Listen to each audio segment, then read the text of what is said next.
Hi, I'm Blake Alexander, and this is my case study for EDL 851, A Good Teacher Turns Bad. So, a summary of the case, it takes place at Crestview Elementary School. It's one of 3 elementary schools in the district.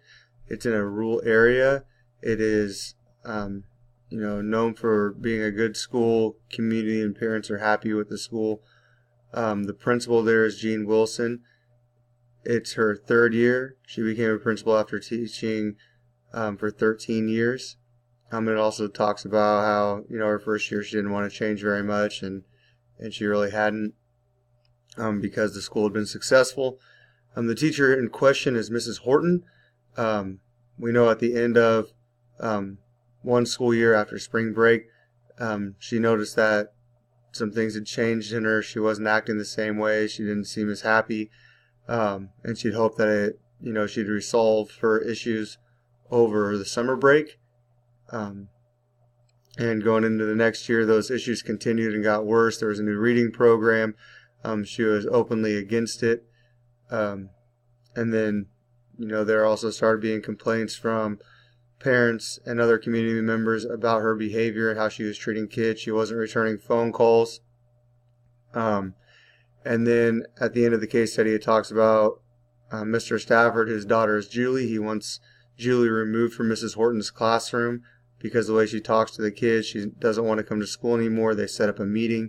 In that meeting, he just said some things about how Mrs. Horton was behaving. Mrs. Horton got really upset, said they were all lies, and just got red-faced, mad, and yelled, and they stopped the meeting right there. And that was the end of the case study. So what do I know? I know that Mrs. Horton has been an effective teacher in the past. She was District Teacher of the Year. I'm assuming she had pretty good evaluations through all of that. We also know that Mrs. Horton's having problems at home. The principals heard that from other staff members that she was getting a divorce and she's raising 2 sons on her own because the dad moved out. We also know that the parents and students are not happy with how she's behaving, and we know the situation that happened in the meeting with Mrs. Stafford. What do I need to know? I need to know what evaluation systems are in place. How have her past teacher evaluations been? Have there been any signs of this in the past? I need to know what the cause of her problems are. Are they school related, classroom management related, or are they all personal issues or mental health issues?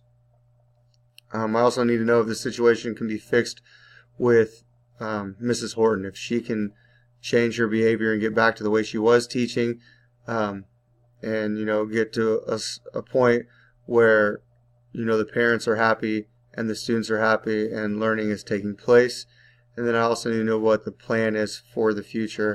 What are we going to do to carry out to change this and make it better? So in category C, identifying the problem. The problem in this case is that Mrs. Horton is failing to meet the needs of her students, the parents, and the school, and that her actions are unacceptable and need to change. So category 2, the plan of action. So first I would gather information, data, and evidence. Second, I would develop an improvement plan for Mrs. Horton. Third, I would provide resources for helping, for outside help for Mrs. Horton on her personal issues and her mental health and her state of mind. And then, the last thing would be to make a decision on if Mrs. Horton's employment and also to fix and mend those relationships with parents through our decision. So in gathering information, data, and evidence, the first thing would be to collect statements and complaints and file them with everything else, and keep a log. Next would be to collect past and current observations and evaluations and reprimands. In the meeting with Mr. Stafford, I think that's something that she could be written up on, that could go in her file as being misconduct, the way that she treats a parent, and being unprofessional. So she could have any more of those. And then also record classroom walkthroughs, observations, sit-ins, see how she's treating the students, see how things are going. And collect all that data and evidence, because with a good evaluation system in place, that helps with evidence to be able to carry out if that teacher has to be removed from their position. Second would be to develop an improvement plan for Mrs. Horton. First, I would inform Mrs. Horton of the plan, what the expectations are in this plan, what happens if she's not meeting those expectations, and what she could be reprimanded for, or the final consequences if we're not seeing the improvement back to how she, when she was being more of an effective teacher. The second step would be classroom walkthroughs and observations, and then meetings with administration. Meet with Mrs. Horton, talk about how those situations in her class are going, and just be there to help and kind of steer in the right direction as it's going on. And then last would be to evaluate if there is improvement being made, or if she's still just stuck in this state of mind where she's not going to change, she's not going to work with you, and she doesn't want help. Third would be to provide resources for outside help for Mrs. Horton. So for these resources, you could just offer, some counseling, community resources, maybe financial assistance if that's part of the problem with her husband leaving. And if she was willing to, or she thought she needed to, maybe get a mental health evaluation to evaluate her state of mind, to see if she is fit for teaching, or should continue teaching, or maybe she just needs to take a leave, get herself together, and be able to come back when it's all figured out. But I think a mental health evaluation could be important. There could be depression or other things going on in her life.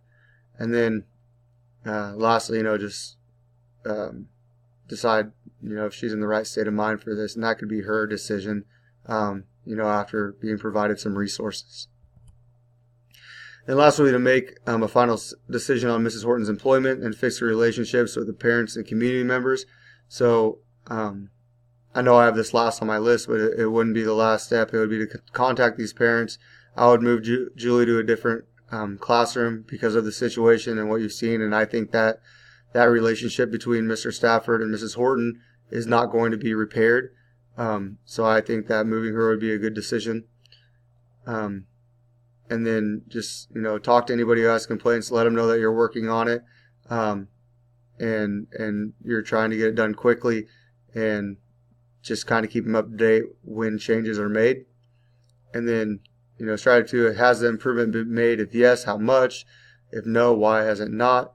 And then that just goes back to your data and all your observations. And then lastly would be to decide if Mrs. Horton should retain her position, if she's making steps to improve and revert back to how she was before, or if she's continuing on the path that she's been, and that could result in administrative leave, because the way things are going right now, if the observations kind of show that same attitude, the same relationship with students she has with parents, then it's best for students to put her on administrative leave and put somebody in there who's going to do the job correctly.